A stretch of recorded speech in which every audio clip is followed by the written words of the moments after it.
morning. Jesus is Lord. Thank God the word works. We've been looking at James chapter 3 about putting the bit in our mouth. Well, if you read on down, he says that man can tame every kind of beast, but the tongue can no man tame.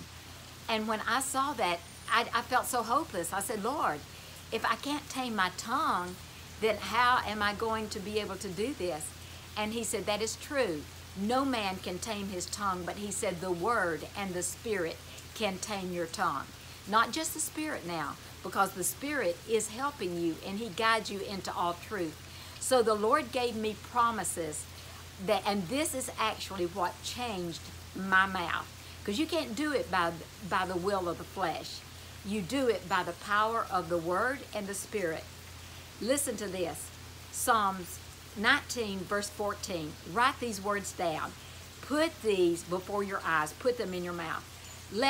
Father, let the words of my mouth and the meditations of my heart be acceptable in thy sight, O Lord, my strength and my redeemer. Psalms 141:3. Set a watch on my mouth, O Lord. Keep watch at the door of my lips. Then I love this one. This one is so powerful. Proverbs 8:6-9. Hear, for I will speak of excellent things, and the opening of my lips are for right things. My mouth shall speak truth, and wickedness is an abomination to my lips. All the words of my mouth are in righteousness, and there is nothing froward or perverse in them. They are all plain to them that understandeth, and right to them that find knowledge. That is a powerful confession. Isaiah chapter 50, verse 4-5. The Lord hath given me the tongue of the learned, that I may know how to speak a word in season to him that is weary. He wakeneth me morning by morning. He wakeneth my ear to hear as the learned. He has opened my ear. Oh, thank you, Father. You have opened my spiritual ear. And I am not rebellious, neither turned I away back. This one also is so powerful. Isaiah 59:21. You know, God has made covenant with us, but we have to mix faith and speak that covenant. As for me, this is what God said. This is my covenant with them, saith the Lord. My spirit that is upon thee, and my words that I have put in thy mouth, shall not depart out of thy mouth, nor out of the mouth of thy seed, nor out of the mouth of thy seed's seed, saith the Lord, from henceforth and forever. So this is the way I confess this.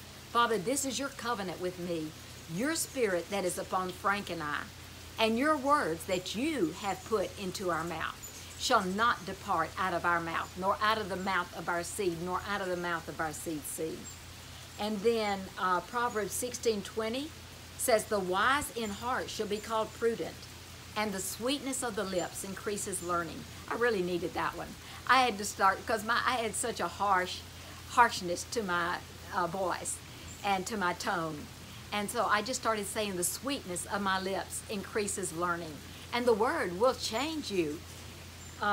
Then Proverbs 31:15, I confess this one a lot too. I open my mouth with wisdom, and in my tongue is the law of kindness. How about this one? Job 3:34, for he whom God has sent speaks, John 3:34. I'll do this right. John 3:34. For he whom God has sent, that's you and I, speaks the words of God. For God giveth not the Spirit by measure unto him. So I say that Frank and I, whom God has sent, speak the words of God. And God has given us not the Spirit by measure unto him. And then John 6:63, the words we speak are spirit and life. And then, let's see what the rest, there's two that are just so powerful in the New Testament. But let's get this in John chapter 12, verse 49. The Father that sent me, he gives me commandment, what we should say and what we should speak. In Ecclesiastes 5:2, we are not rash with our mouth. And then Luke 21:15, that God has given us a mouth and wisdom to speak that our adversaries are not able to gainsay or resist. Listen to this. This one's so powerful. I confess it all the time. Ephesians 4:25. Frank and I and our family let no corrupt communication proceed out of our mouths, but that which is good to the use of edifying or building up.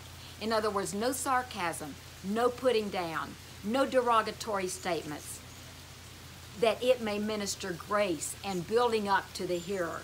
Because we want to build up one another. You want to build up your spouse. You want to build up your children.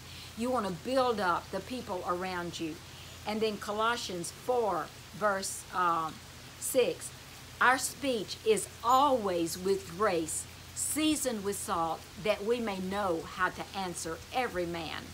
Proverbs 15:4. We have a wholesome tongue that is a tree of life. And then James 1:19. I say that we are swift to hear, slow to speak, and slow to wrath. And then there is one other, I don't have the address, and then I'll have to close because my husband's waving the flag at me, is that the tongue of the wise is health. So I just say, okay, my tongue is health to all of our flesh, according to Proverbs chapter 4. There are many, many more, but this will give you a jump start.